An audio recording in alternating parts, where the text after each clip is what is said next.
All right, take two, everybody. How we doing? We apologize for those technical difficulties. So you're going to see the 2-minute and 20-second video up on our YouTube channel. Completely disregard that. That is fugazi. That's a fake video. Don't even fucking watch it because it's garbage and it won't be up for much later longer. Welcome back, everybody. It's Line Crew Soccer Pod. I'm your host, Billy Smokes, along with my co-host, Joseph, the man, Artuso. After a crazy week of Prem, a bunch of upsets, and a bunch of games that Joey and I just couldn't fucking bet correctly on, we're back to give you guys another review and then a preview on Friday. So, Joey, first of all, how's your Wednesday going? And second of all, what do you think we can do to become better gamblers? Because I have that creed. I do have that creed. If you want to say that. We definitely have to say the creed, but first of all, I do have to say, don't forget your peppers and onions.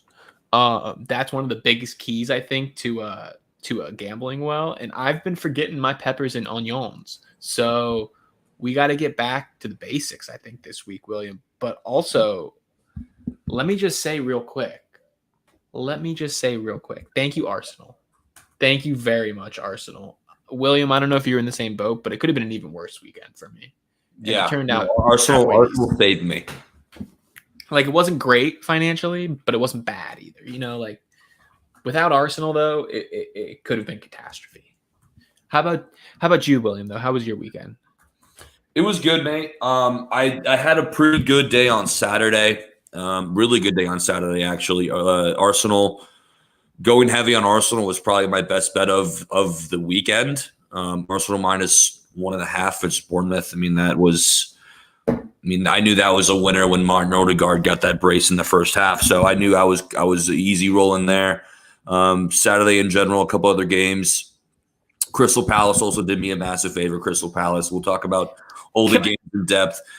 Can I just step in real quick on the Crystal Palace front? Can I just say, shouts out to the August Premier League Manager of the Year, in my opinion, Patrick Vieira, who has had an insane start to his run this year with Crystal Palace. I mean, you look at the lack of really incomings that we were looking at as potential big signings. Mm-hmm. They are off to an insane start this year. Yeah, other than Decore, who'd they get?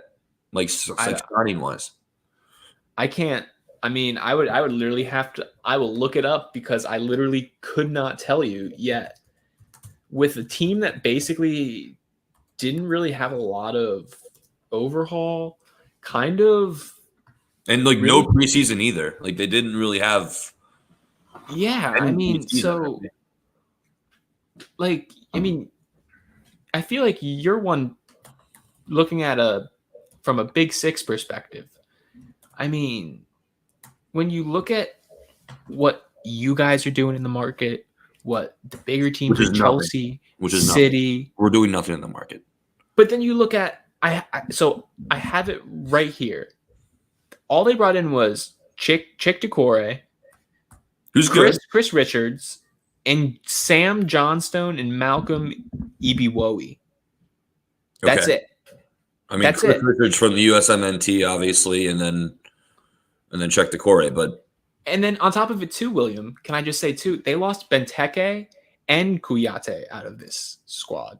Yeah. And they've not only improved dramatically, but they look like potential top 8 contenders. And we can talk about that soon when we break it down. Let's talk about that game first since we brought it up. Crystal Palace absolutely dominated Aston Villa. Ollie Watkins did open the scoring, though. That was a clean finish by Ollie. I have him on my fantasy team, but my team was illegal because I'm dumb and don't know how to read rules. So that goal just didn't even happen, really, and that's why I'm quite literally at the bottom of our fantasy league.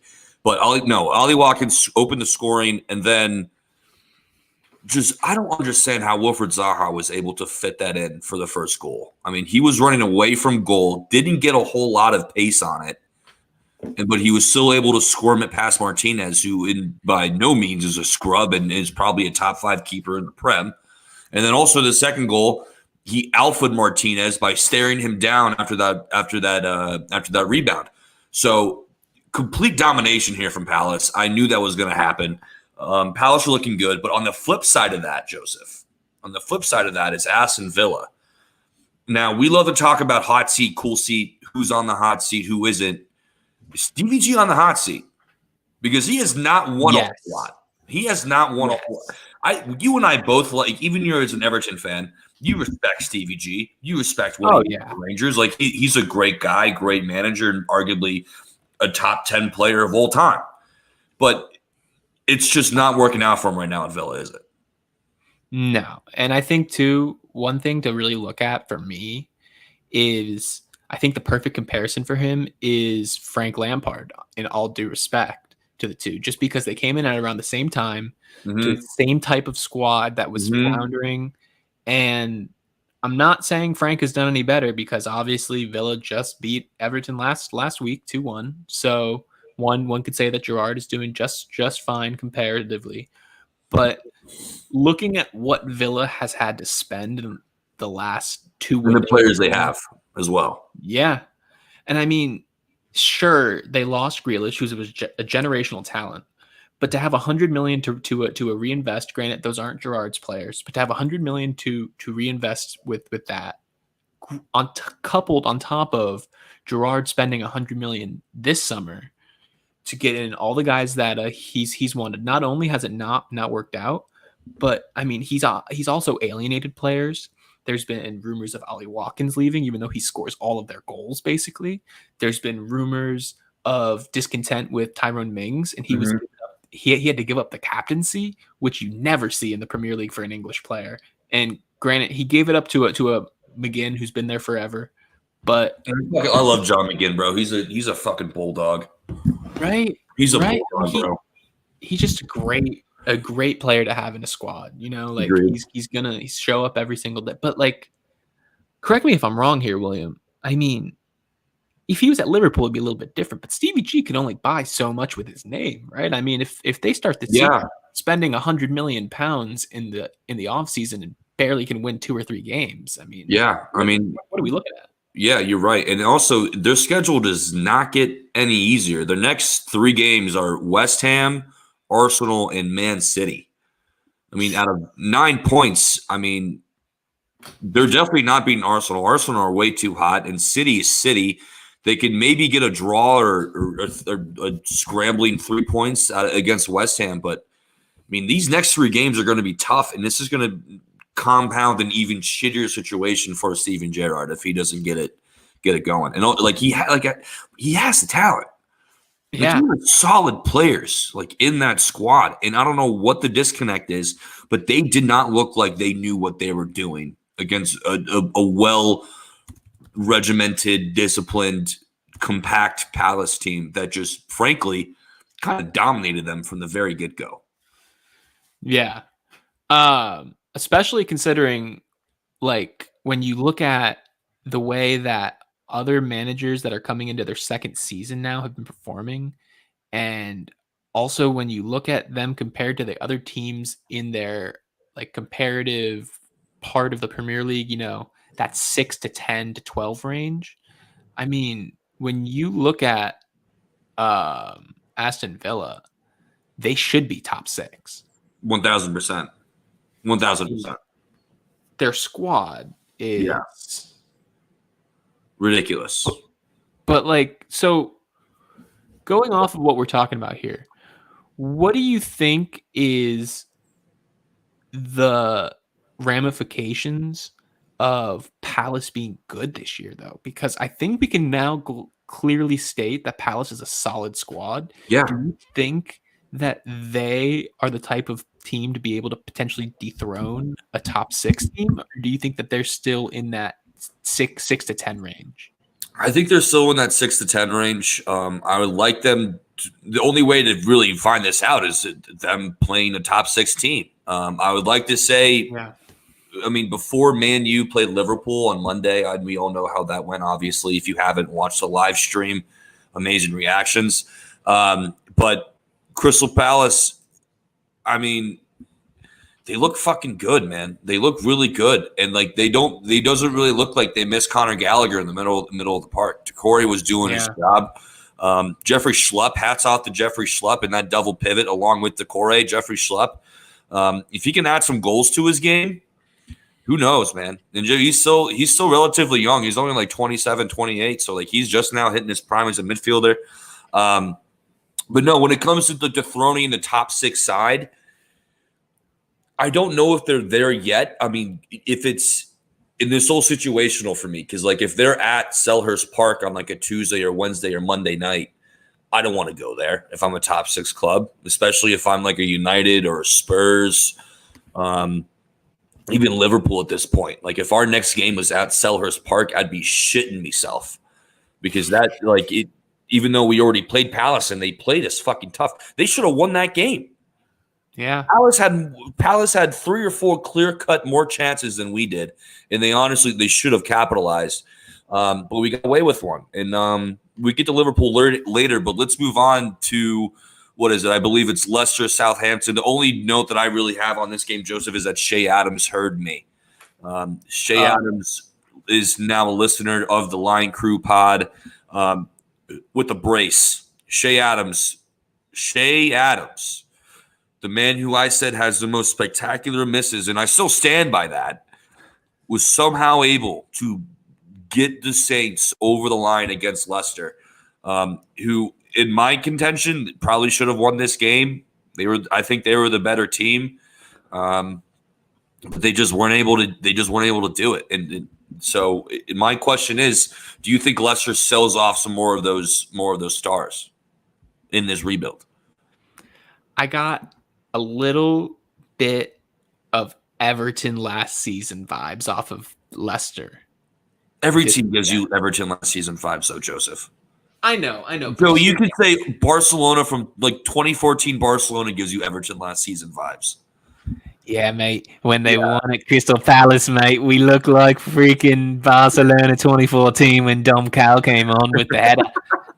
But every fucking team does. No, okay. But hear me out, though, for just one quick second. If James Maddison or Jamie Vardy go down, who scores a goal in that team? Yeah. You're right. I mean, because Patson Daka is unproven, isn't terrible, but Kalichi and Iheanacho, I mean, maybe, but it's just Leicester. Like I don't know. Like they still need a center back, man. Like they still need a defender because Wesley Fofana is very clearly gone, and Soyuncu is not very good. And then on top of it too, that was the other thing that I was going to bring up. They look like that with Fofana. Yeah. How do they look like without Fofana, who's looks like 75% out the door on the way to Stamford Bridge? Yeah. So that's. Sorry. You can. No, go ahead. Well, so I guess my main thing is that I don't know if they get relegated for sure because Brendan Rodgers might be just too good of a manager to get himself relegated.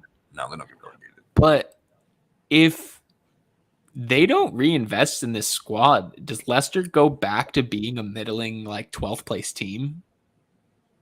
Because they don't really have the setup right now where Brendan Rodgers can just do like or the depth or two. Yeah, or they don't really have a lot of guys on that bench. We can look at the bench now. I can tell you what it was.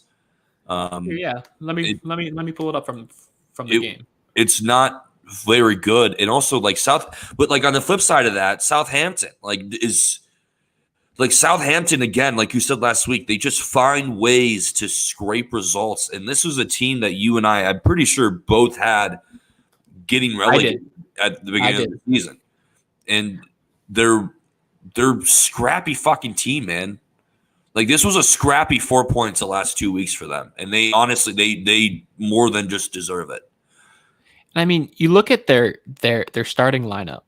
Besides maybe Kyle Walker-Peters, James Ward-Prowse, and maybe Salisu and Bella Kopcha. Not a single other. I like Bella Kopcha. But not a single other player in that squad even makes a bench on 80% of the Premier League. You're not happy. You're not high on Adam Armstrong, bro. A little bit, but I just look at him as someone who. Yeah. No, that was a joke. You don't need to make a case for Adam Armstrong. I'm fucking with you. You don't need. Oh, okay.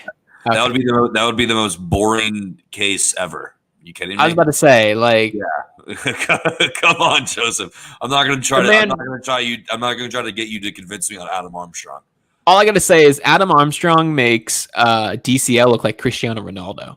Facts. It makes Solomon Rondon look like Andy Carroll. But speaking of a little bit of, I was about to say let's jump in. Let's switch games. Do you want to do Tottenham and Wolverhampton or you want to talk about Everton?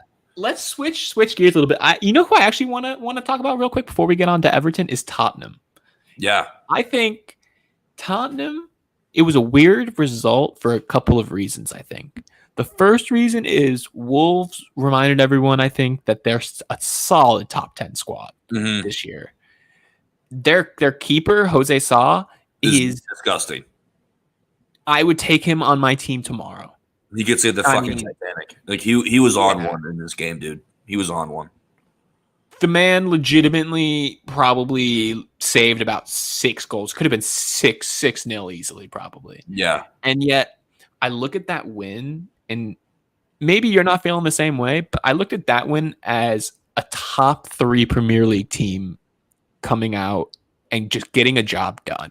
You know, like it's so rare nowadays. Like City showed us. You know, sometimes it's just hard to get that job across the line. And Conte has these guys drilled down pretty well. I think Tottenham they did.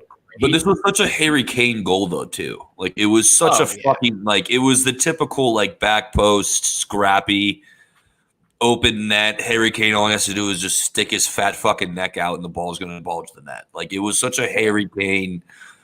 It wasn't like a late goal, but it was like late enough to where like the tension was kind of building for Spurs fans, and they're like, "Oh fuck, here we go again!" And then Harry Kane just comes out of nowhere. But yeah, Tottenham. I mean, Tottenham's gonna Spurs are gonna Spurs, bro. Like this was like when Roger Bennett says, "Let's get Spursy," this is exactly what he means.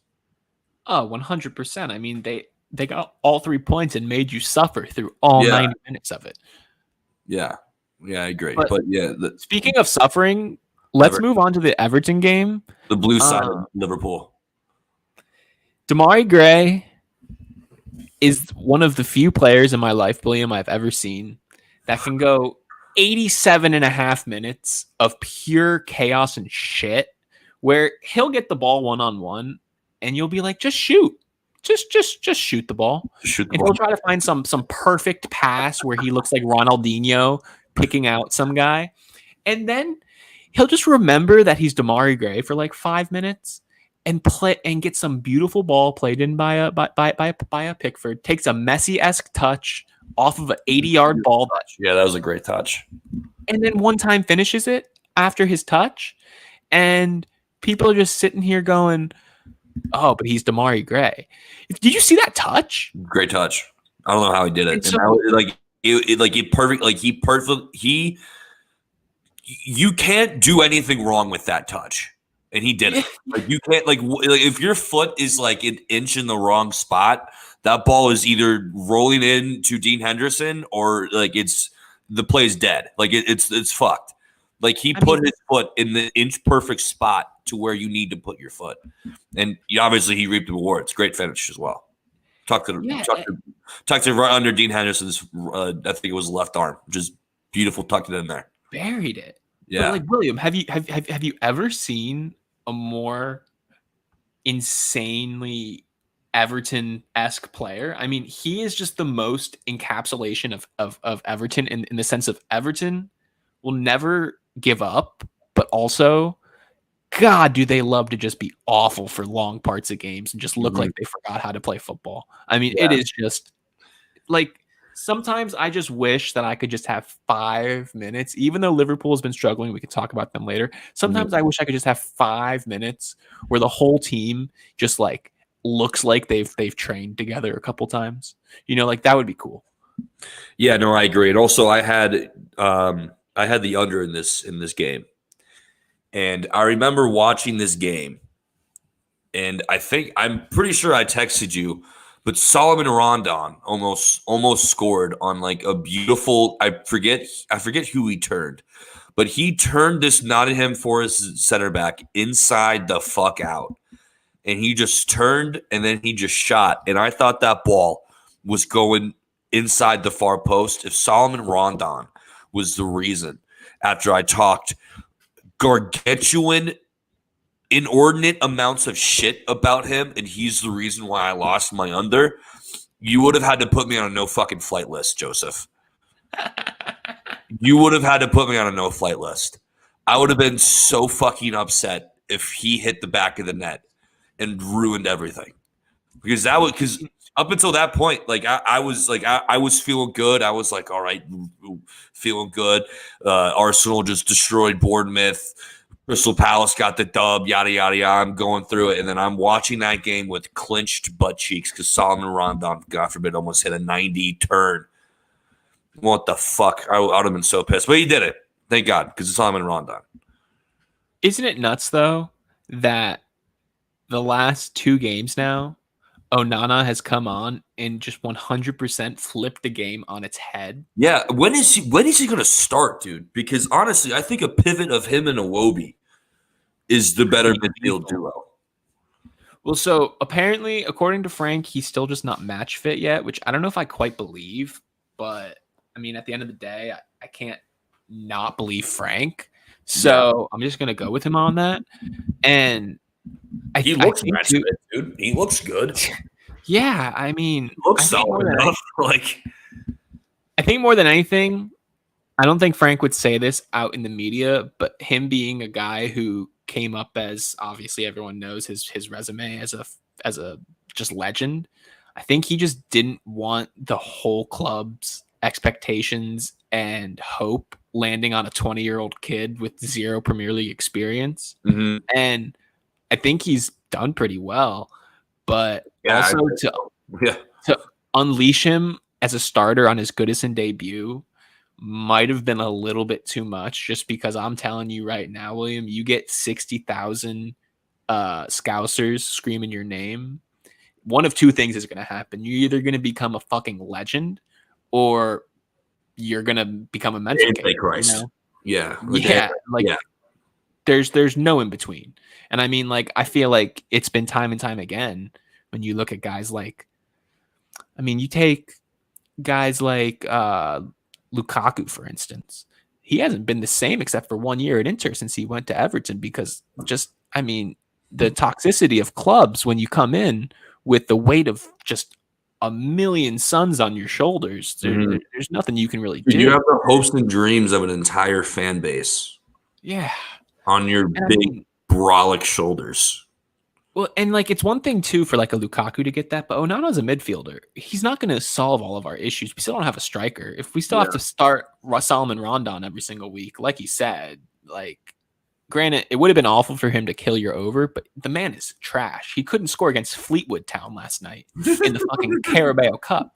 He had so many sitters that he just whiffed on, and you see Damari Gray and all of our wingers staring at him like, bro, the goal is big, like, it's not that hard, and like, he's just sitting there like, I'm sorry guys, I don't know what to do. Dude, like, who is this? Dude, I want to know the guy who scouted him, because someone looked Rafa Benitez.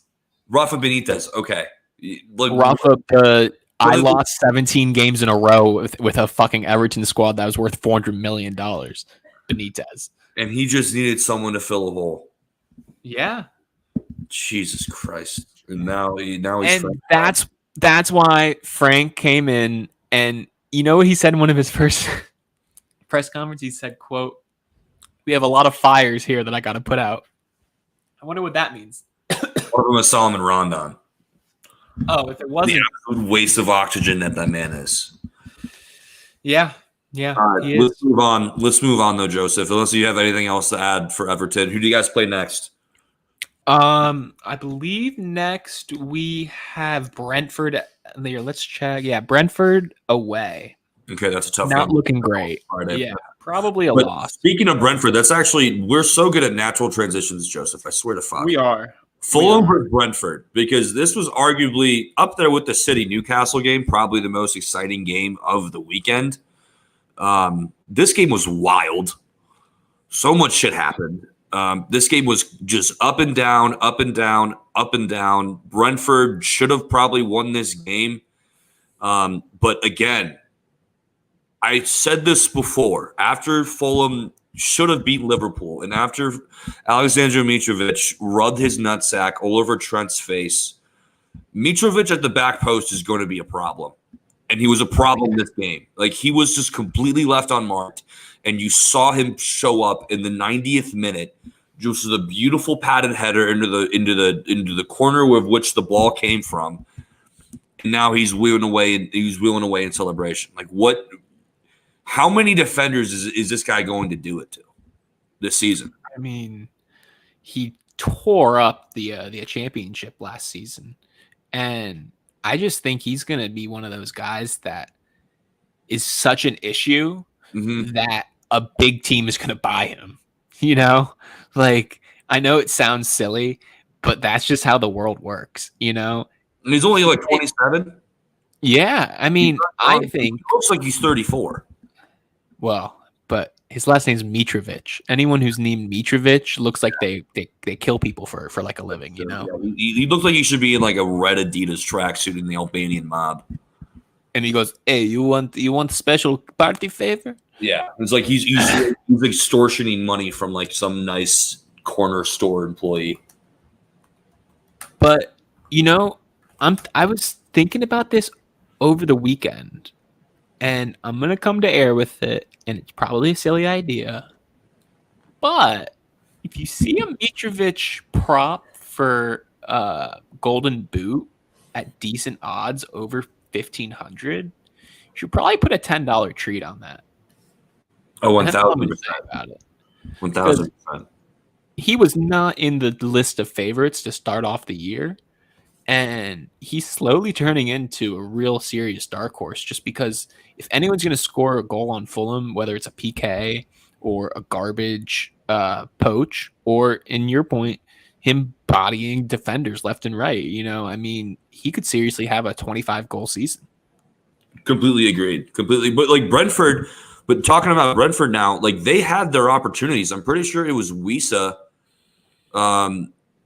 who had a pretty open shot, but he just didn't take it. And he decided to pass it off, and then Fulham were able to clear. So Brentford, after that 4-0 win against United, we both picked Brentford, I'm pretty sure. You rode Brentford, didn't you, Joseph? I rode Brentford, yeah. How could you not? And then Brentford, they played well. They just weren't able to cover Mitrovic at the back corner. Like, that's all this game really comes down to. They honestly, they were the better side for me in this game, and it could be biased because I was gambling on them. But Brentford, man, I think this is just kind of a flash in the pan for them. They'll be back next week. So what's the next game we got, Joseph? So let's talk about our favorite game of the week in terms of how we did gambling wise. The Arsenal 3-0 thromping of Bournemouth. Can I just say real quick? Of course. Not only did Arsenal look like a serious top 4 contender, but a serious Premier League contender. Oh, it's not even close. Yeah, yeah. I mean, they did to Bournemouth what you're supposed to do to Bournemouth. Exactly. Home, away, neutral, at a fucking garbage site. It does not matter. The best players will be the best players, and they were the best players. Like, it was fun. I don't care if you got. Go ahead. I don't care if you got one butt cheek and 3 toes. I'm going to still whoop your ass. Still going to kick your ass. And that's exactly what I did. Zinchenko, for me, was fucking amazing. Odegaard was amazing. The touch that Zinchenko had when he had a man on his shoulder running towards his own goal, and he just so deftly just took a touch and just spun. I think it was Dom Solanke. He just put Dom Solanke in a fucking spin cycle. And then I'm pretty sure they scored in the very preceding move. But Arsenal, they're legit. They're fucking legit. And I can't wait for them to play like an actual team, like a top 6 side. I cannot wait. So that's my only question for you. What do you think's gonna? Do you think that the Crystal correct me if I'm wrong. Let's see who Arsenal has played so far. Do you think that what they've done so far, they've played... Okay, where are we? So they beat Palace 2-0 to start off the season, followed up by a 4-2 Leicester win and a 3-0 Bournemouth win. Now, Palace, Leicester, and Bournemouth have not been great. Palace, of course, has been good. We've talked about them. Arsenal looked pretty solid against them. Do you think that because of the Palace win, coupled with these other two sound victories, means that they've really become a force? Or I've also heard some people argue that it's just a soft open to the schedule, because I mean, if you look at the back end of it here, they go Villa, United, Everton, Brentford, Tottenham, Liverpool, Leeds, Manchester City. That's not an easy game because they've had trouble against Villa. Yeah. They've had trouble away at Brentford. Everton always gives them trouble. And then you have United, Tottenham, Liverpool, Leeds, and City all sitting there. Because Leeds is not someone to be trifled with after the Chelsea game, I can tell you that much. Yes. And so it's not that I'm not sold on Arsenal per se. My biggest thing about them, though, is, are they going to be one of those Arsenal teams that we're so sold on 3 weeks into the season, and then week 8 rolls around and they've lost 4 straight? That's the thing. I'm firmly in the camp that this Arsenal side looks completely different, and it is their year to finally make some noise. But I mean, if I'm playing devil's advocate, like you always love to do, we just don't know until we know. Because I'm sorry, go back to the schedule one more time. When do they play a top 6 side? So they have United on September. United on September 4th. Okay, I mean, granted, United could be back. Right, like United could be back. I'm definitely going to fade them. And by the end of September, or by the start of September, I should say, United will potentially have Antony, Gapco, and De Jong, or whoever else they're still in for in the midfield. But I mean, that's 3 significant starters right there that they could be adding. That United team could look completely different. And United actually also did get Asmir Begovic as well for backup, I believe. Or Everton sold him? Was it Begovic? It was some older goalkeeper, I'm pretty sure, as for cover for David De Gea. But yeah, no, Ajax is literally waiting on a bid for Man U for Antony. If they bring in Antony along with Casemiro and maybe a right back, United could be back. But when it comes to, we're talking about Arsenal here, we got to stay fucking focused. No, Arsenal. We don't know until we know, man. And that's such an ambiguous statement, but we just purely do not know until we know. They did exactly what you should and want from a top 6 side going into Bournemouth, which is a terrible stadium, a quiet stadium, and Bournemouth just aren't all that good.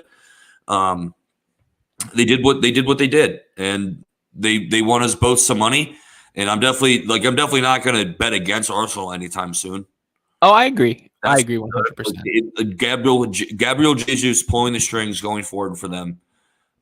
They look a different side, man. And Zinchenko just slots in seamlessly into that left back spot. He's so fucking good. And both guys coming from City, you knew they had talent. They just need to play. And now they're at a place to do that it's going to allow them to play and thrive. And you see the way Zinchenko, how calmly he just puts out every fire you could possibly imagine on the left-hand side. And then Gabriel Jesus, who has a magical feat. I don't understand how he does the stuff that he does, but he does it. Arsenal are in good hands, and we're just going to have to wait until September 20th just to see if they're for real. If they beat United, then it'd be like, all right, Arsenal. September 4th. September 20th is Tottenham. 20th. I apologize. September 4th. Yeah. But also, one more thing real quick before we move on. Have you been watching the All or Nothing doc at all? on Arsenal. Yeah, I have. Because I just have to say, I would murder people for Arteta. If he gave me that talk about how the passion, on top of it too, not only that, the foresight, and we can move on from a Arsenal slop fest real quick, but that idea to have the photographer give the Tottenham team talk and what transpired after that, he is building something serious. These guys are bought in. That's what I'm saying. That's what I'm saying. The guys are completely bought in, and that's just what it takes. Yeah. To be a fucking like a competitive Premier League side, man. Like you see all these teams that are struggling, like West Ham. Like I don't know what's going on with West Ham, but they're just not buying what David Moyes is selling right now. And we can talk about Liverpool later, but it's just like the players being bought in is so important, and it just took Mikel Arteta some time. Like I remember Arsenal fans, especially our favorite Arsenal fan in the entire galaxy, Paulo Martinez. Shout out Paulo Martinez. He was calling for Arteta out like a month into him coaching at Arsenal, and like all these fans were calling him out. And like I'm not even an Arsenal fan, but I was just saying, like, just give Homeboy some time, man. Yeah, and then look at them now. And look at them now. And like and I swear to God, like if they go on like a 3-game losing streak, the Arteta out claims will return. Oh, they'll be back. But it's also crazy too to me, just because I mentioned this in our group chat. I don't know if you saw it. They did such good business over this window, and it's not getting talked about enough. Like the fact that Isaac today went for almost £90 million after incentives, when Gabriel Jesus, 4-time Premier League champion, went for 55, is so ridiculously insane. And to think that people genuinely still think that it was not the best purchase for them, and people are just not really bought in on what he's doing, is just ridiculous to me. Yeah. I mean, like I don't know how you watch those first 3 games. Yeah. And not buy what Arteta is selling. Like even especially Arsenal fan or not, like even as a neutral, like I don't know how you watch Arsenal and still come to the conclusion that this team cannot seriously compete for a Premier League title. Oh, I couldn't agree more. I mean, like we were talking last week about how City it looked clear above and ahead, and granted, we can talk about the City Newcastle game, but Arsenal's defense specifically has just been locked down. Yeah,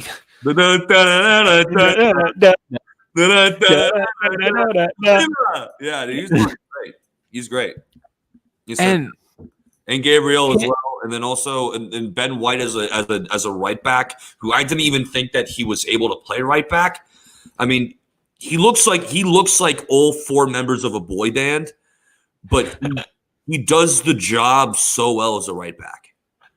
Well, yeah, and that's one thing that's really striking to me too. Is that they have right back. Not only that, and not only that too, but they have left backs too. Zinchenko should be playing the 8 right now, but instead they're still bringing out Xhaka because Xhaka should be a squad player. Mm-hmm. That's insane. William, if you would have told an Arsenal fan 2 years ago that they would have one of the best squads and you wouldn't know half of the players on the team because Arteta has brought in guys who you go, who the fuck is Tamayasu? And the next thing you know, he's a top 3 left back in the fucking Premier League. Yeah. Or you look at you even look at a Odegaard. Everyone thought he was washed. Everyone thought that he was a bust. And he turns it around into being the Arsenal captain with 2 goals against Bournemouth, looking like prime Iniesta. I mean, like he looked unplayable. Yeah, granted it was Bournemouth, but like he did it against Leicester. He did it against Crystal Palace, who like have more beef defensively or just better defensively. Like he was doing it against better quality teams other than just Bournemouth. So, and then, not to mention too, you look at Saka, who hasn't even really been that involved in the games. I mean, has he scored yet this year? I don't believe so. I think he scored once. Yeah, if anything, but And then to top it off, icing on the cake for me is they still have 2 weeks to sign someone. Mm-hmm. That is terrifying to me. If they were to get like another winger in or another midfielder in to get even more depth, and then you add in the five substitution rule, and you look at just who they have, and you think that ESR coming off the bench isn't probably the best super sub in the Premier League. I love ESR too. I want him in Liverpool so bad. I want him and Saka both in Liverpool, or one of each. I don't care. I mean, that's your wet dream at this point, mate, because Arsenal aren't going to give him up for anything. Yeah, I know. It's just me being ridiculous. It's just me. Yeah, but no, I think Joey, you and I are both in the same boat of like Arsenal's legit. Yeah. October 7th can't come soon enough because that game, I'm pretty sure it looked like it was at Old Trafford as well. Yeah, it looked like it was at Old Trafford. So 2 old rivals going at it. 2 of the biggest clubs, not only in England but in the fucking world, going at it head to head. You gotta love it. It just it just tickles me pink. And that's the same weekend that college football starts. Oh, gee, it just can't. It just keeps So- getting better. We have the opportunity, William, to roll out of a Manchester United Arsenal game into like Florida State. Florida State versus Alabama Tech. Well, no, actually, week 1 though, great matchup. We'll save it for tomorrow to cover it. Utah, Florida at the Swamp. That is a great matchup. I got Utah by 1 million though. All right, next game. Next game, we got West Ham Brighton. There's not a whole lot to be said, Joseph. West Ham haven't scored a single goal all fucking year. What? It's scary hours. What is West Ham's issue, Joseph? What are they doing? What are they not doing? I mean, you knew Brighton. Like, I had a feeling Brighton is going to Brighton. Brighton's going to Brighton, baby. No matter where they are. They're going. It doesn't matter if you're playing them at a fucking Taco Bell Express. They're going to be tough to break down and hit you on the counterattack.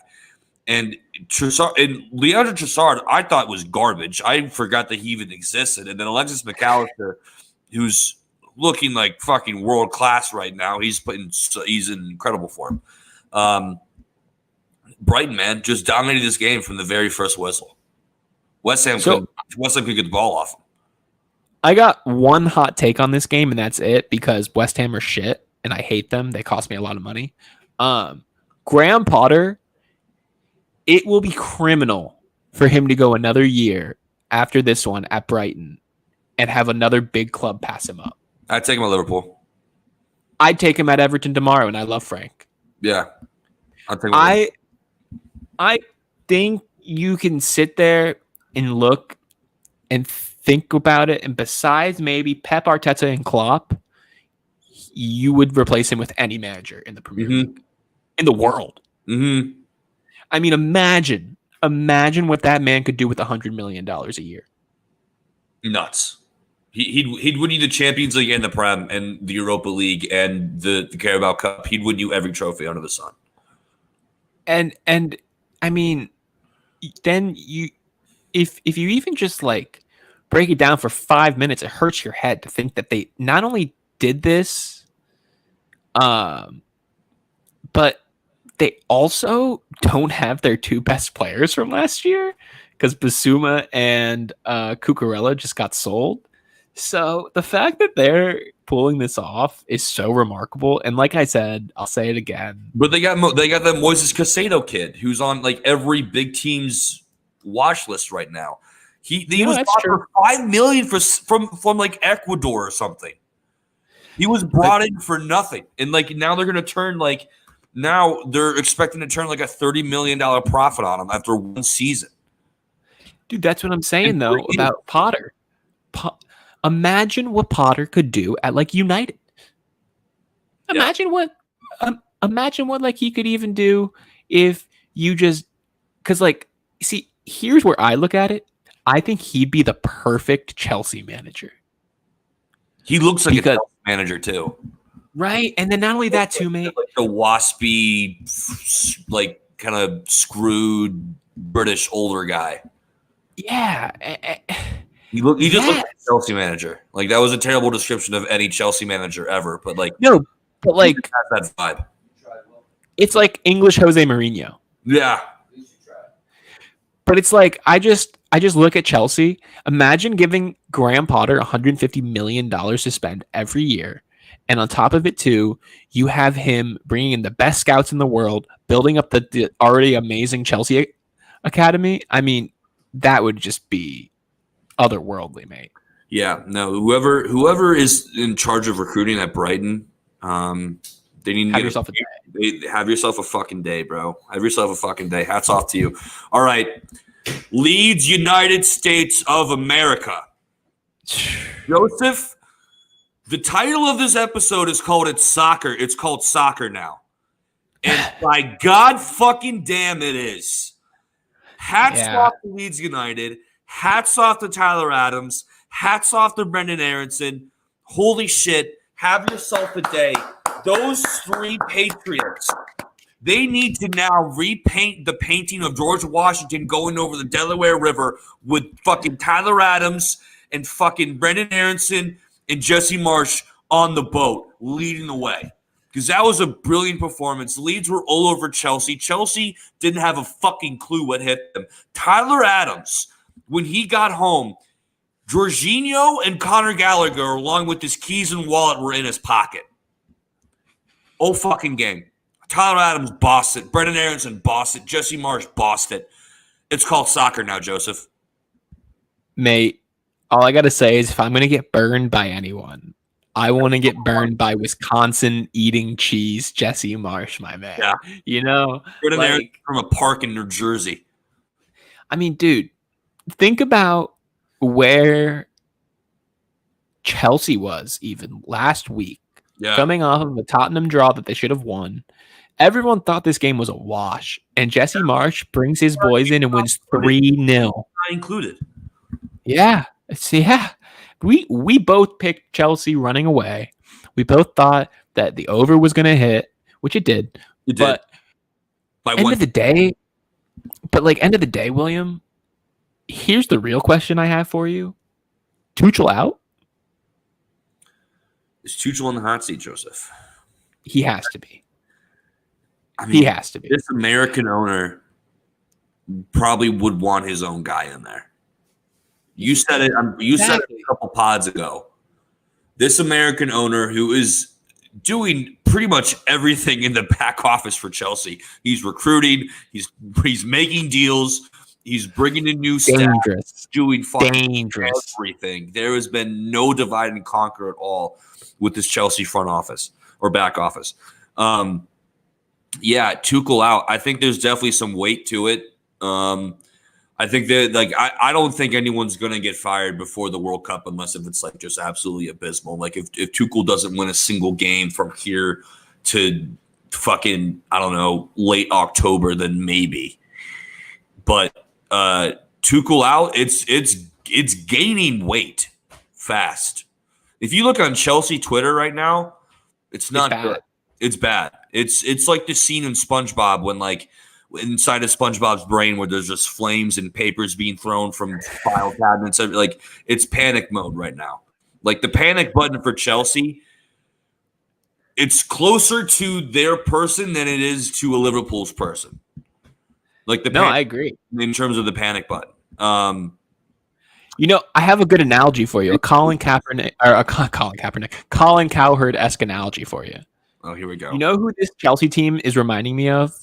Is 28. Well, no. I guess it isn't really a Collinsworth. Okay. That would be a Colin Cowherd metaphor. It'd be like this Chelsea. You know what this team reminds me of? But you got this other girl over here. That'll be your Brendan Aronson right now. That's your hot girl right now. And you got to get your eyes looking over at Brendan Aronson, but this hot girl over here, like that would be a Colin Cowherd analogy. Okay. I will have to work on my Colin Cowherd analogies then. Yeah, he wants Colin Cowherd. It's electric. But my analogy for this Chelsea team is 2018 Good Evening Arsenal. Because Good Evening won a trophy with Arsene Wenger's squad that first season he was there. I'm pretty sure he won either the Europa or the FA Cup. I can't remember which one. But he won a trophy, I'm almost positive, in his first season. I think it was Europa League. Yeah, here, let me look it up. 2018 Arsenal. But I think I know where you're going. Where like so Unai squad at all, and this is not Tuchel's squad at all. And the guys that Tuchel's brought in haven't been. Yeah, so that's where I'm kind of going with it. Is they like aren't bad, right? Like, and Tuchel's done a decent job, but when you look at like that Arsenal team, you kept watching them and going, "Huh, something's off. Like, why are they winning?" You know? And I feel like for the last year and a half, 2 years now, we've done the same thing with Chelsea, where like when they won the Champions League, everyone was like, "Huh." Oh, sorry. They were like, "Huh, that's kind of odd." Like no one really expected them to win. And granted, they did play well, but yeah, it was all Frank's squad. And you know, Tuchel has not man managed well at all. I mean, at all. He gets, like I said, when he was over at Mainz, he got compared to a dictator. Yeah, German getting compared to a dictator, there's some serious issues there. Oh yeah, no, it is. Read a book. No, but like, so the main reason why I just compare them though to that. Oh, so okay, so it was the 2019-2020 season that Unai Emery won the FA Cup, or 2016-2017. I'm sorry. But the only reason why I bring it up is just because that UCL is only going to get him so far.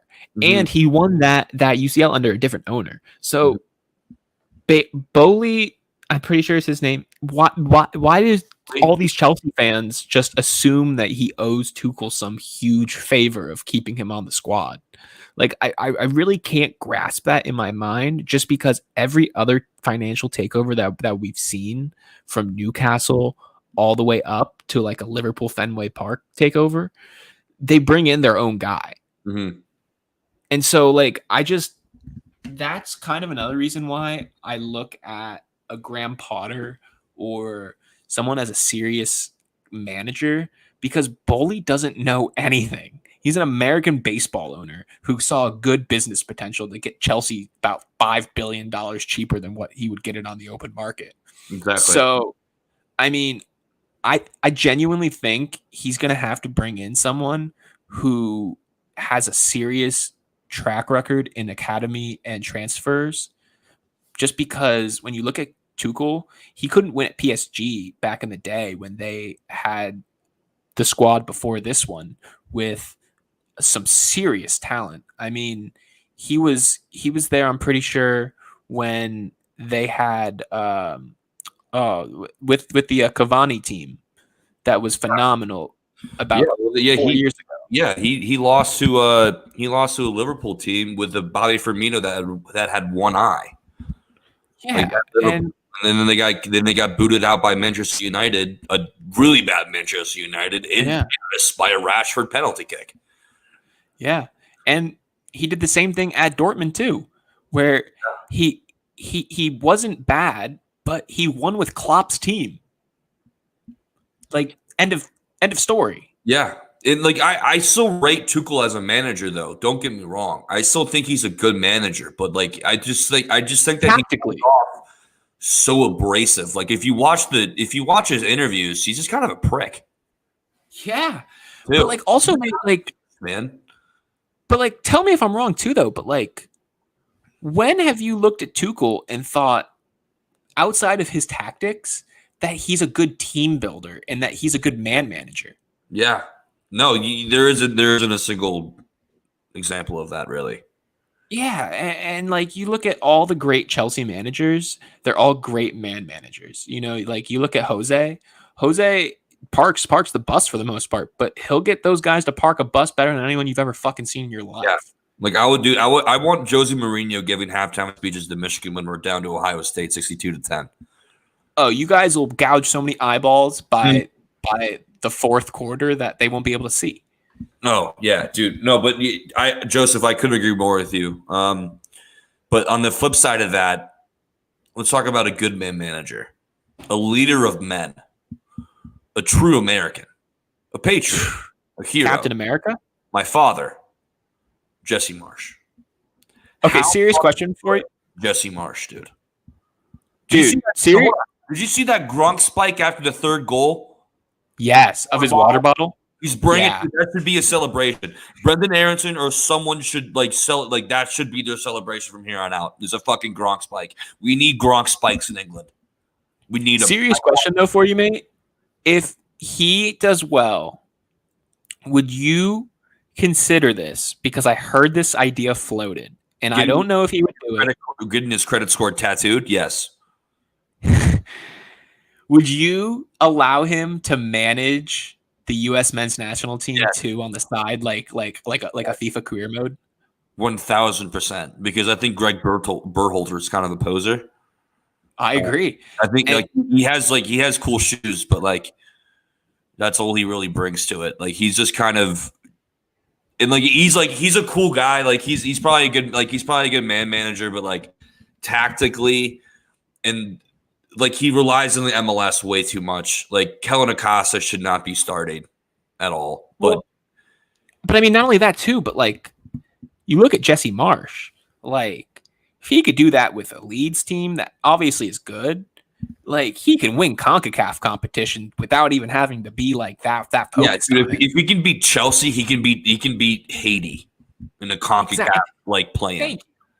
And it's just I'm just curious what your thoughts are because I've seen it floated on U.S. men's national team Twitter in the past couple of weeks, offering him the opportunity to only coach World Cup cycles. Because I'll tell you what, man, there's nothing in the rule book against it, and god damn, do I want to see that man in a U.S. men's national team polo strolling the sidelines, mate. There are a lot of storylines you can go off of that. One of them being Jesse Marsh with Christian Pulisic. How would that look? Christian Pulisic to Leeds, maybe even. There's been rumors. There are rumors. I would make it happen. Make that happen. Can I also say, though, side note, you freaking called it on the Newcastle rumors because Christian Pulisic has been linked to Newcastle in the recent weeks. So shouts out to you, mate. Yeah, I'll take those shouts out all day long. But no, I don't think we're giving Leeds enough credit here. Leeds... Rodrigo, phenomenal. Dude. I mean, I don't know what his odds were at the beginning of the season for a golden boot, but what is that? 6 goals now in 3 games? Yeah. Unbelievable. He's so fucking good, and he's 30 too. He's so kicking. Brendan Aronson though with the first goal, and then Rodrigo with the brace. Brendan Aronson assisted though on the set piece. I'm pretty sure. Tyler Adams had a day. Mark Roca had a day. The Christofferson, the left back, I believe.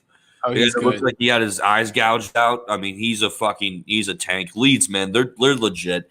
Anyone who thinks that that this is just a flash in the pan, you're stupid and wrong. This team is legit, dude. This team is a legitimate top 10 side. And also it doesn't hurt to have some of the best crowds in all of the Prem. Ellen Road, bro. When Tyler Adams went in for a tackle before they even scored, that place fucking exploded. They just scored the Champions League winning goal.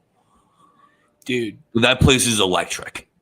I genuinely think we almost have to make a rule that we cannot bet. Again, I don't care if it's Manchester City, Arsenal. You cannot bet against Leeds at home. No, I was about to say that. Thank you. I was literally about to say that. I mean, just don't get me wrong. Granted, Leeds isn't going to be a team, in my opinion, that's going to finish top 4. I think that they're still outside looking in. They're going to have some stinkers. They're going to have some stinkers this season. I definitely think they're going to have some really bad performances. But correct me if I'm wrong though. Here, Will. I see a lot more 3-0 Chelsea-esque wins on the horizon than I do stinkers. Oh, correct. Yes. I mean, I think they're longevity-wise, they're gonna have some blemishes on their record. But what young team doesn't, especially with a young manager? Yeah. But if they can just feed off of this good energy and stay consistent with it, you're looking at a solid Europa League squad right now. I agree. So moving on then to another squad that's kind of building and looked really, really good this weekend. Let's break down the Newcastle Man City game because, dude, let me tell you what, Newcastle looked like they don't even need the Saudi money. And I mean, well, let me tell you this: if they didn't have Miguel Almiron, if they had any other player other than Miguel Almiron, they would have won this game 5-3. I agree. Miguel Almiron, I've said it before and I'll say it again. He runs like a chicken with his fucking head cut off around the pitch. Like he tries so fucking hard. And as a Newcastle fan, I would love to see that. Like, all I want to see is some passion and some fucking want to, but there's no end product. And that goal that he scored, that was like he scored in the fetal position. Like he was in the fetal position in the air, and it just like so happened to go off of his like the outside of his leg. And not only that too, but like he might be the best player at not scoring a goal in terms of doing everything to get to the point in which one usually scores a goal, and then like skying it over the bar. Yeah, it's either like okay, Miguel, only one more pass and this ball's in the back of the net, or one more step and this ball's he fucks it up every time. But Miguel Almiron, I mean, he gets the effort of the day. But Joe Linton and Bruno Guimaraes, for me, in St. Maximin, I've never seen Kyle Walker put that under that much pressure before. Like, I've never seen Kyle Walker look that human before.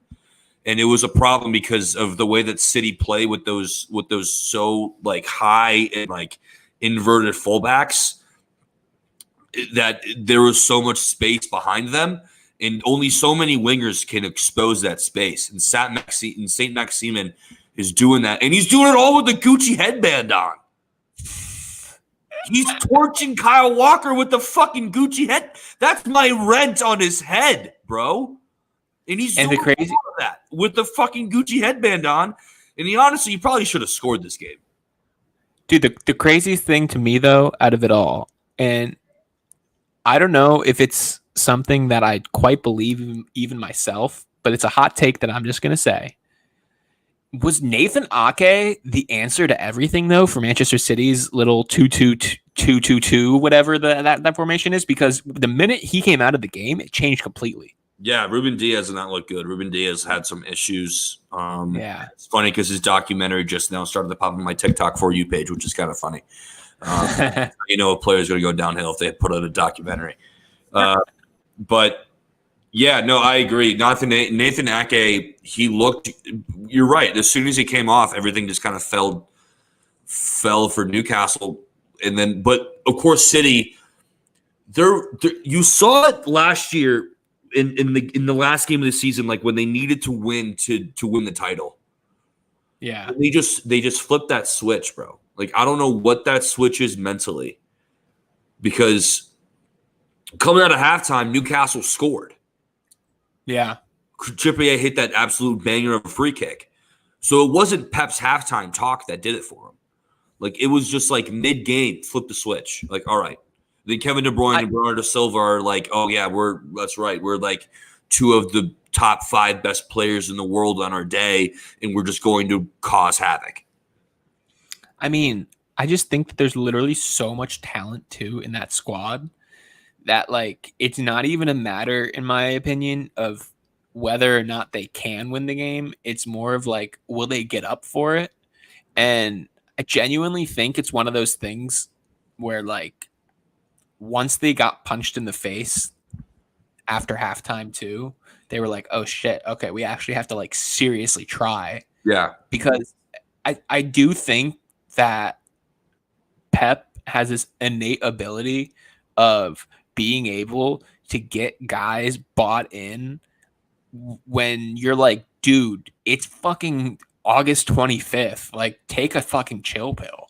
But, like, you saw him on, like, the, like, sideline pacing like it was a Champions League final. I just think that, like, when they can get that third, fourth gear that other teams can really only get into, like, third, and City can get into fourth, fifth, and sixth, honestly, like, In a matter of seconds, though. Like, it just happened in a matter of seconds. Like, as soon as it happened, boom, you knew you knew Newcastle wasn't going to sniff the ball the rest of the game. And that's exactly what happened.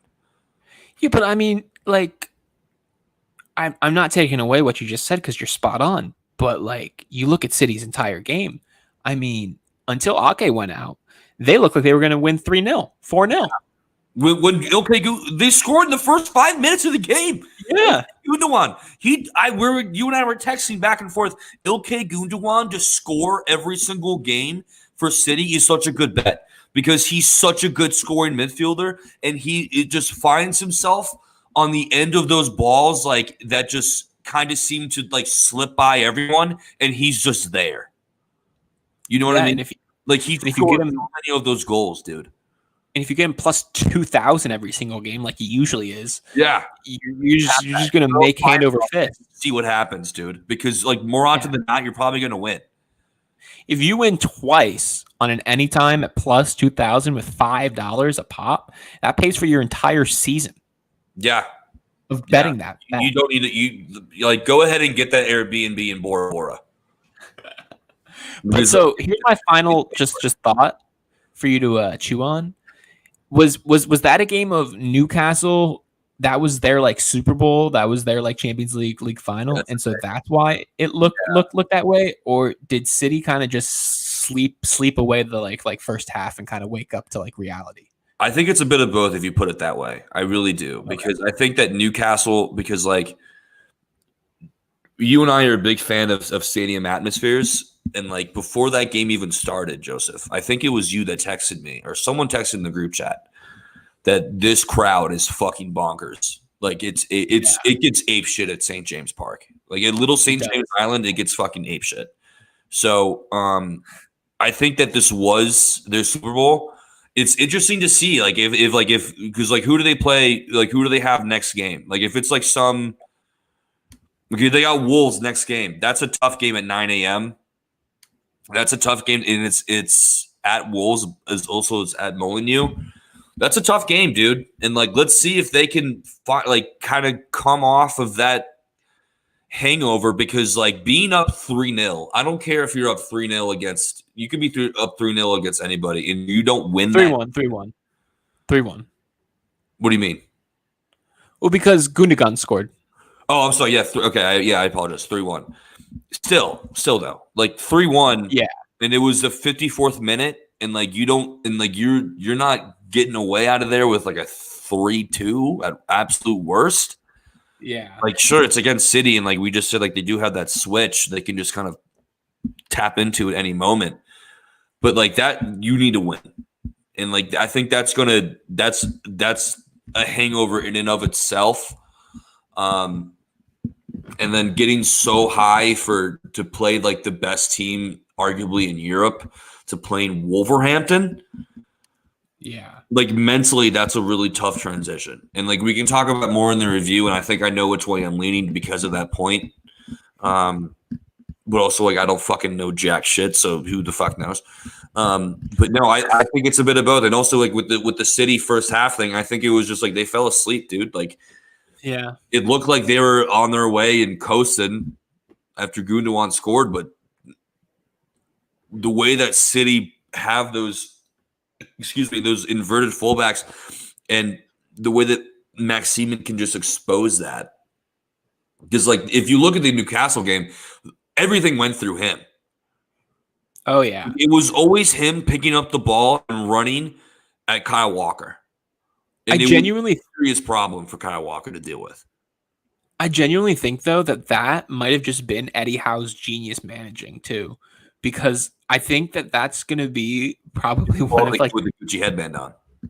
That's probably what he wrote on the whiteboard is like get the ball to the kid with the fucking Gucci headband on and let him just do some damage. That should literally just be a rule of life. Yeah, just get the ball. To the man with the Gucci headband. Like from kicking and screaming, get the ball to the Italians. Yeah, but I mean, also like I think it would say the Italians. Like that. So it would say the Italians. Get it to the Italians. Get it to the Italians. So one question I do have for you though is, do you think that this is a situation in which Manchester City got exposed, or do you think Newcastle was just perfectly set up because Eddie Howe has the players to pull it off? Like what do you think it is? Do you think it was more of a Newcastle thing or more of a City thing? Bobby, I'll answer your question right after this. Honestly, I think it was more of a Newcastle thing. I think it was just Newcastle riding the high of being at home and them being able to just take advantage of that crowd being absolutely electric. If I don't think City can get exposed because like they have Pep, and Pep would look at the tape. He's probably watched the game like 18 times already since the Newcastle game has happened, and like he's doing some fucking magic shit already now. Where like they're not gonna get exposed like that again. So you're gonna have to find a different way to beat City because I just think they're like their ability to adapt and the players that they have and like the quality that they have, like they're just gonna be able just to take that in stride and be like, all right. We got away with one there. We probably should have lost, but we got away with the draw. We're not going to do that again because that sucked and we want to win the Premier League. So, no, I definitely think it was just like I said, I definitely think it was just more of a Newcastle riding the high at being at home thing. Yeah. But so go ahead. Real quick. Since Bobby just asked it in the chat. Shout out Bobby Heinrich. Everybody go follow Bobby Heinrich right now on Twitter. Look him up. He's an absolute He'll win you a lot of golf money. He'll win you a lot of money on golf, dude. He'll win you a lot of money on golf. Have we talked about Arsenal winning the league yet? Yeah, Bobby, you're a little bit too late. We did slop off Arsenal, though. We sucked them off pretty good, Joseph. Well, and here is why I brought it up, too. Bobby is probably a little biased. Let's be realistic. He's a little bit of a Arsenal fan, if I remember correctly from his Twitter. But is Manchester City kicked out of the driver's seat now for the Premier League title in terms of when we look at the schedule? Is Manchester City now circling the Arsenal game as a must-win?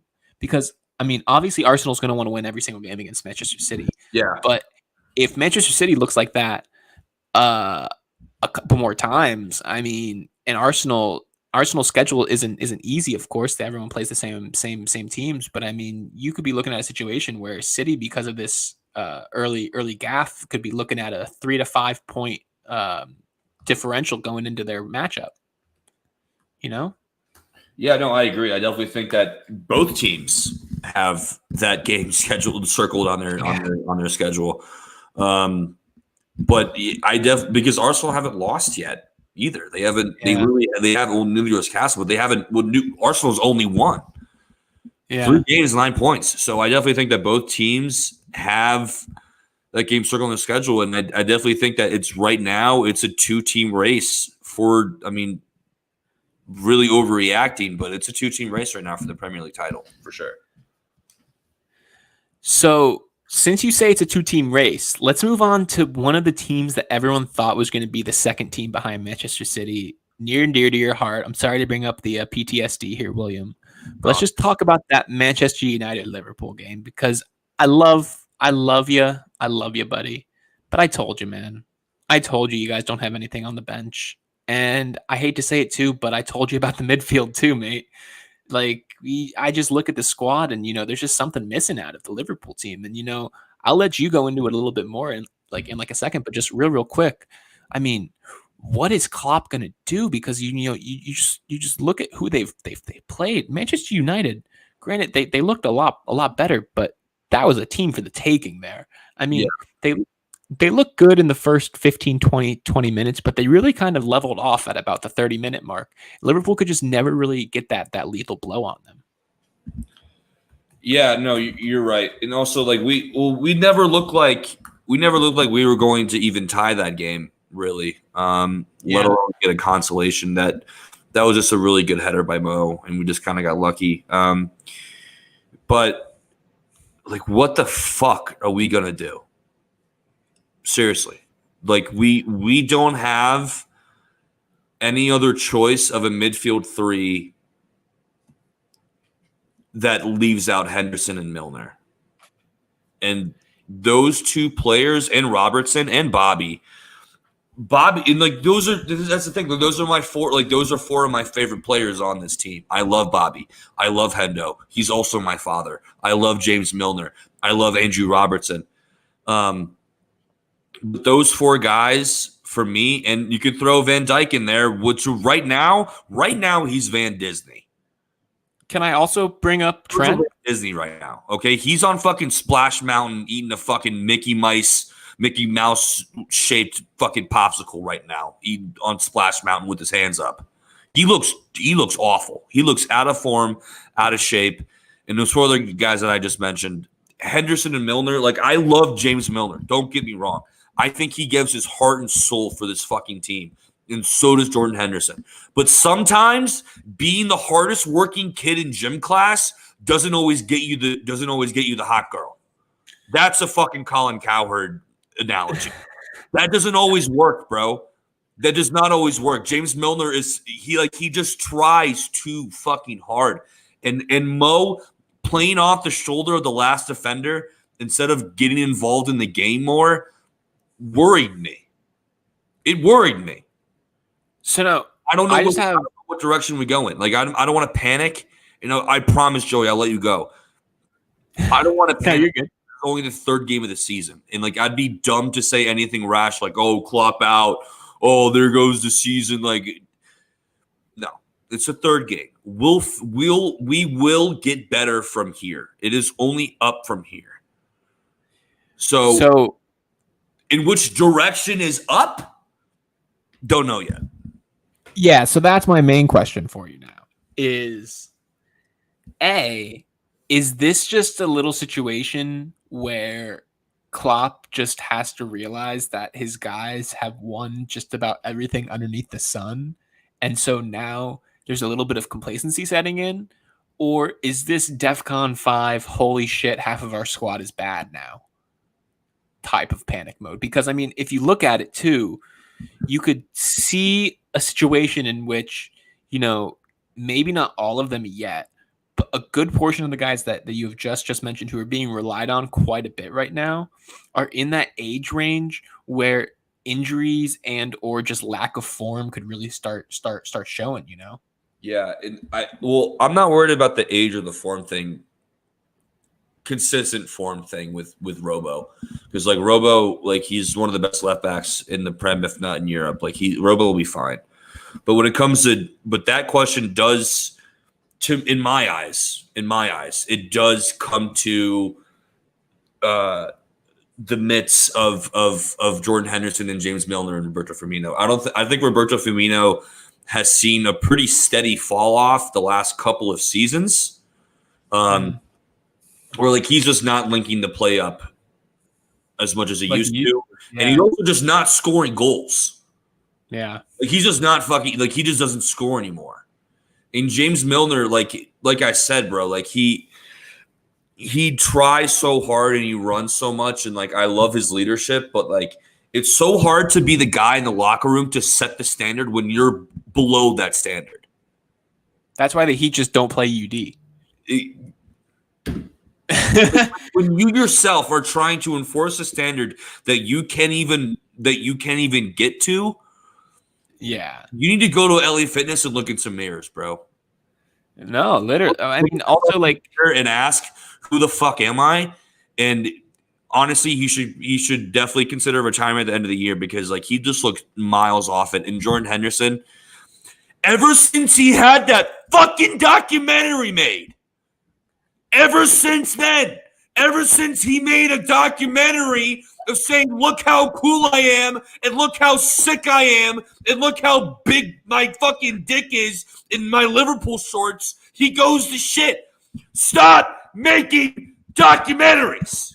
Stop it. It happened to everybody. Paul Pogba made a documentary. He shit. Antoine Griezmann made a documentary. He shit. Neymar made a documentary. He shit. If you make a documentary, you're going to fail. Okay? That's just how it is. Stop. Justin Bieber made a documentary. Stop making documentaries. Please. Stop doing it. Stop making them and making them about how fucking sick you are. Because you know what? As soon as that hits release on Netflix, you're gonna look like shit.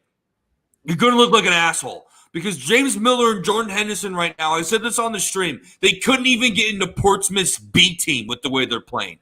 They look like piles of dog shit, okay? And the fact that we don't have any rotation around them, and we have to play either one of them. Like a Fabinho, Henderson, and Harvey Elliott midfield is our best midfield, not by choice, but by necessity. That's a fucking problem. And the fact that we can't bring on anyone off the bench in that midfield is a problem. The only other option that we have other than James Milner, who's fit, is this 17-year-old kid who they're coining Polish Messi, by the way, which is promising. They're calling him the Polish Messi. I don't know if that means he's just like eating a plate full of burgogis like as he's running down the pitch. I don't know how that works, but he's being coined the Polish Messi. But he's only 17 years old, and Klopp hates kids under the age of 20. So we don't have any options. And like especially when it comes to going forward, our only option is an attacking midfielder, Fabio Carvalho, who was the best player in the game when he came on. Like he was doing Bobby Firmino's job and his job all at the same time. And so I don't know if the answer is the transfer market. I don't know if the answer is like try just to tread water until we get some of these players back like Thiago and Curtis and Diogo.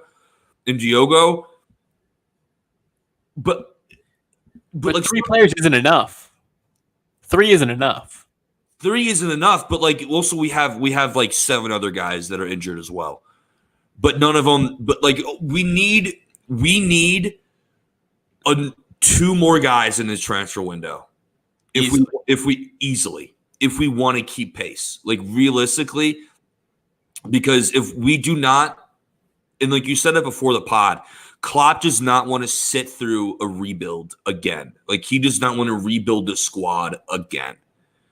I don't know how much that could have been a contract stipulation when he put ink to paper. I don't know. I don't know how much of this rebuild Klopp had knowledge of. I don't know how much of lack of incomings Klopp had knowledge of when he put ink to paper. I don't know. I wasn't there in the room. I wish I was, because I would be telling you guys right now. But there needs to be some action in this transfer window. We just cannot sit idly by and let Man City and look at Nottingham Forest.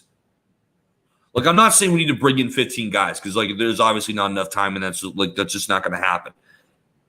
But if they're doing more business than we are, I think there needs to be a serious look in the mirror from John. I don't know if it comes down to John W. Henry not shelling out the cash. I don't know. I have problems to believe that Liverpool. I have an issue believing that Liverpool doesn't have a transfer budget right now. I have an issue believing that. I really do. I have a hot take for you, though.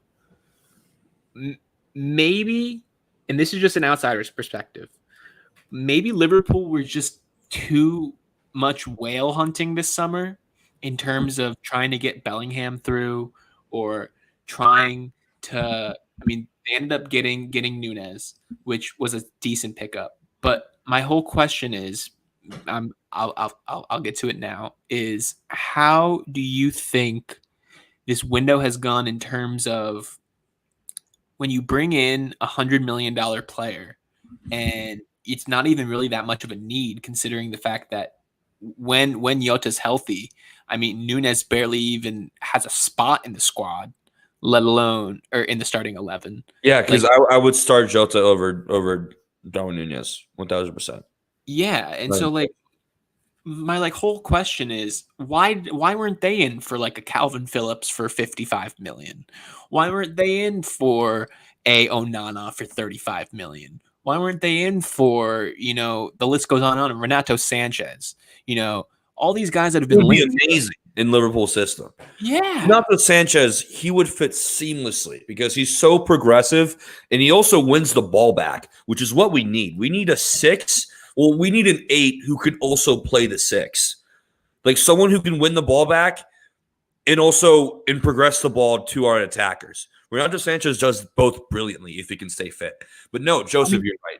If you look at so many of these deals that happened and so many deals that could happen, Like Yuri Tillemans is going for no more than 30 million pounds. James Garner right now. What are we doing? What are we doing? Sander Burke from Sheffield United, who would be discounted, who can play the 6 and the 8 for Sheffield United. He's way too good for that squad. And you can pluck him out of there for 12 million pounds. And he would also make sense for the long term because he's only 25 years old. Florian Neuhaus and Gladbach, 30 million pounds. German international. Garner has been a previous target before. Who's James Garner? Garner from Manchester United he's supposed to be the next Paul Scholes. We're not going to buy a United player. He's 22 though, end of the day though, but me.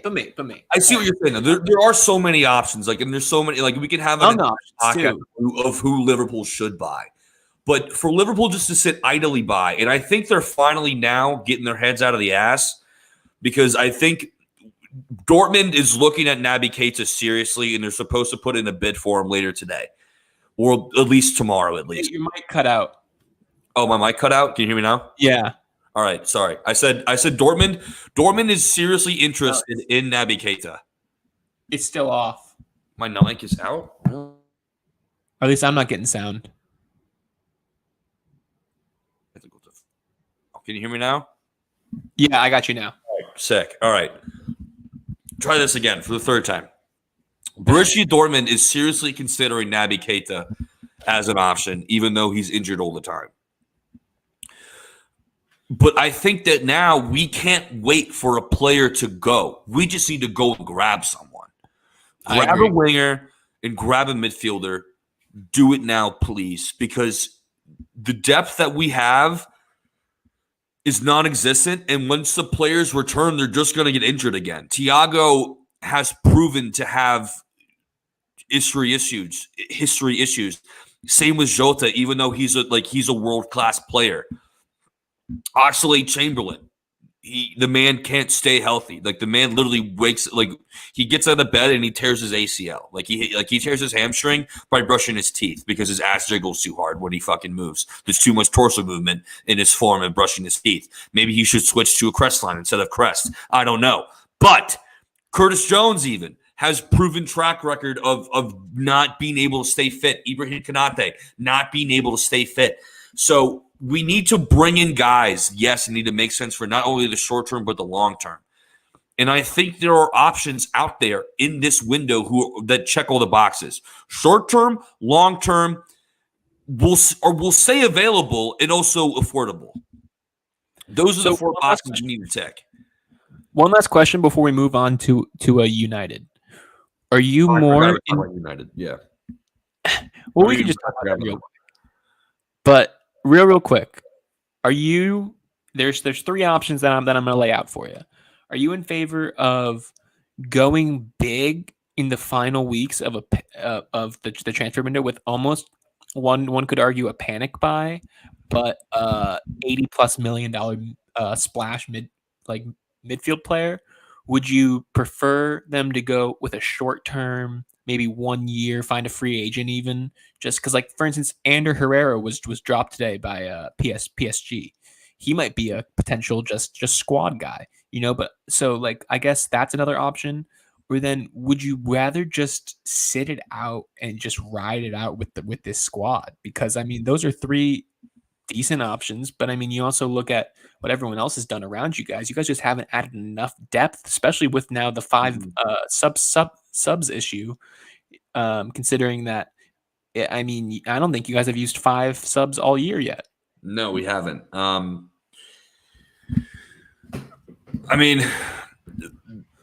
Going the stopgap is just not what we do. Liverpool always buys for the long term, so I think that if it's either going to be A or C, and I don't see A happening. I don't see us going after Jude Bellingham or Nicolo Barella this summer, because both of those guys, they're going to be both 100 million plus, especially with the season already started. Exactly, and those are pivotal. Those are two world-class midfielders that played pivotal parts not only in their club but also country as well. And if we go with C, I mean, we're just hoping that more guys don't get injured because, like, Thiago's done, like, for, like, 8 more weeks. And then Curtis Jones, I don't know the timeline on him. And Oxlade-Chamberlain's done. And also it looks like Naby Keita's out the door. So, like, we need multiple guys in the midfield. Like, one super signing isn't going to fix this issue. I mean, you guys are legitimately either a Mo Salah or Harvey Elliott injury away from not really having a goal. Or Luis Diaz. Like, if anyone gets injured, like the worst case scenario is obviously Mo Salah. If Mo Salah gets injured, like, we're gonna finish somewhere in the 10th to 7th range. Which is it just won't be good because for Klopp. And I don't know, like, why.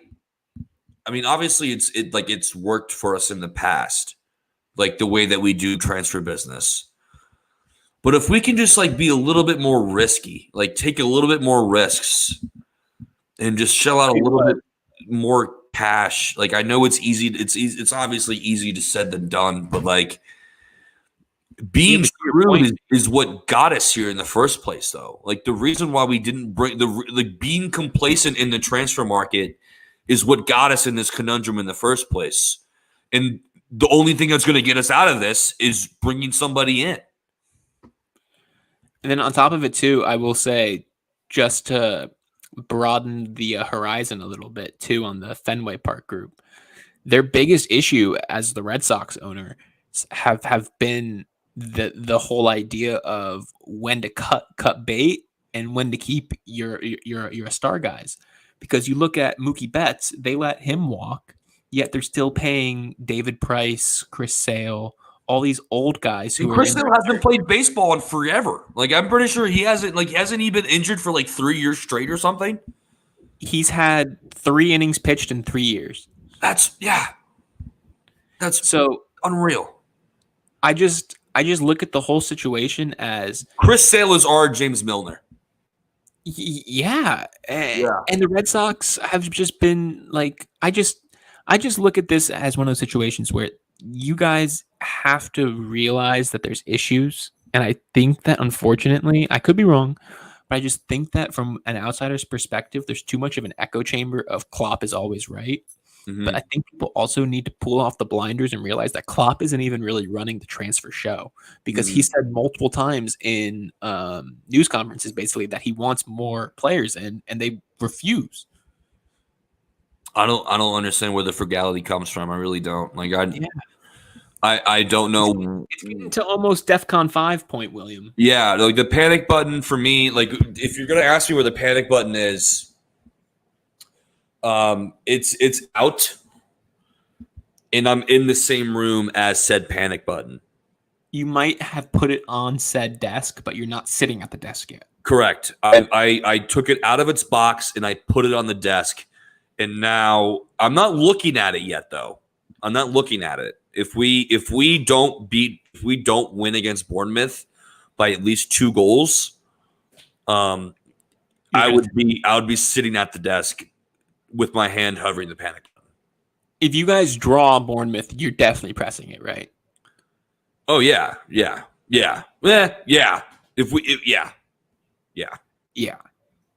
Okay. Like, there's no other way. Moving on to Manchester United. I got a single question for you about Manchester United. Oh God. Okay. And we can just leave it at this if you want. Man of the match and why? And what do you think Ten Hag did different? Man of the match, I definitely think it was Marcus Rashford or Lisandro Martinez. I agree. Or even Tyrone Malacia. Tyrone Malacia was giving issues to Mo Salah pretty much all night. I think Marcus Rashford looked like Manchester United number 10 through and through. Yeah, he I don't know where that game came from, because he's been absolute shite for like about 3 years. He's been just complete dog water for 3 years, and all of a sudden he pulls out that fucking masterclass. I don't know what that Man U game was. I don't know if like that's the new them. Like I don't know if they're gonna play like that every game. I doubt it. But they looked good, dude. They looked really good. They looked like they were beating us at every second ball. They wanted it more. They beat the absolute shit out of us physically. I mean, like Scott McTominay. The tackles, a whole new player. The tackles that McTominay was putting in was prime Brexit, mate. Yeah, I mean, I will say though too, it's crazy to me just how different they looked, but also, I mean, I guess that might be what happens when you take out Maguire and Ronaldo. Yeah, because like now these players, like these young players, like Alanga, Sancho, and Rashford, they're not constantly looking for that old man to get the ball to, because like if we don't get the ball to this old man, he's just going to piss and cry and shit his pants in the locker room at halftime and threaten to leave and go on an Instagram live post and say sue for 45 minutes. Like they're not worried about that. Like they're not. Like they're like you saw them and they're so interchangeable too. Rashford was taking up positions on the right and Sancho was going to the middle and vice versa with Alanga. Alanga was torching Trent up and down the fucking pitch all night long. All night long. Alanga was eating Trent's lunch and dinner and also fucking his sister in the same time on Monday night. It was impressive, dude. Like honestly, where this performance came from, I have no idea. You know, it kind of reminded me though of in the Arsenal doc, the Tottenham game that they played, where they had lost their first 3 games. Arsenal did, and they were kind of really just stumbling along, and then Arteta kind of just got them together, and they won the Tottenham game convincingly, and their whole season turned around. Yeah, I almost wouldn't be shocked if that's what happens here. You know, I mean, I'm obviously not in knowledge a lot with Manchester United, and I don't know if they changed up tactics or what, but obviously the switch of the captaincy worked. And on top of that too, you look at how Ten Hag was able to just really like kind of kill off the game. I mean, Liverpool fought back pretty well, but they didn't look like a team that was just gonna be Manchester United of 2 weeks ago that was gonna shit away Leeds or not even be in the game. You know? Yeah, and like I don't know. Neither of us were in the locker room before the game started, and I'm sure like Ten Hag pretty much said, "Look, guys, I'm coaching for my fucking job already. Okay." Like, this falls on to you guys at some point. And against your rival at home, give these fans something to scream about. Like, I don't want to see an empty stadium. I'm sure you guys don't want to see an empty stadium. Let's just go out there. And from the very get-go, they were just more physical than we were. And, like, from that very first McTominay tackle, I'm pretty sure it was a McTominay tackle that got the crowd really hyped up. I just think that was the turning point. It's like they just beat the shit out of us. Like they bullied us for 90 minutes. Yeah. Especially in that midfield. And like you throw the physicality of it, and then you throw in Milner's old decrepit ass body being beaten down on. Like he's just gonna make more bad decisions with the ball. And like it was very clear to see that we were just nowhere up for it. And I do want to just say this, Joey. This is my last thing I'm going to say, and I'll throw it off to you. Bruno Fernandes. He's a cunt. He's a cunt. He's a cunt. He is so fucking unlikable. What he did after we scored that first goal, you try to play it off because you suck him off every fucking day. Like you drink Bruno Fernandes. You drink Bruno Fernandes' cum like it's Gatorade, Joseph. You love Bruno Fernandes so much. No, he's not. But the fact that he held on to the ball and took a dive after Mo Salah didn't even touch his face. Are you fucking kidding me? How can Bruno Fernandes what he did after we scored that first goal and not hate him? Full disclosure, he averaged 48 points a fantasy game for me last year. That's why. Good player or not. That should go against everything you are as a man in principle, Joseph. Oh, no. I mean, it does to an extent, but I mean, at the end of the day, I mean, he's not my player, so I don't really care. No, you have a Bruno Fernandes poster, probably. Yeah. If you turn the light on in your room, you have a Bruno Fernandes poster, don't you? How'd you know? It's Bruno Fernandes with a giant fucking rack on a Sports Illustrated commercial. But I didn't think that. Do you? Guys, all I gotta say after that is Will's exposed me as the Bruno Fernandes meme pages you've been seeing. Yeah. Follow me on Twitter. Follow me on Twitter. Yeah. The rat from Ratatouille. the real Remy. Hey, but that's all I got, mate. You got anything else? I don't. Everybody, thank you so much for joining. Bobby, you're no longer in the live, but it was great to have you. Another Prem weekend in the books. Stay tuned for Friday, Joseph Friday, for the review, and stay tuned for tomorrow. We're going to be talking about week 0 college football, some preseason cleanup, and also just a nice little tasty mock draft for you guys for tomorrow for the football pod. Other than that, what's up? Who doesn't love a good mock draft? That's what I'm saying. And after the first one was absolute electric. So other than that, guys, thank you so much for tuning in, and we'll see you guys tomorrow. Peace out. Peace.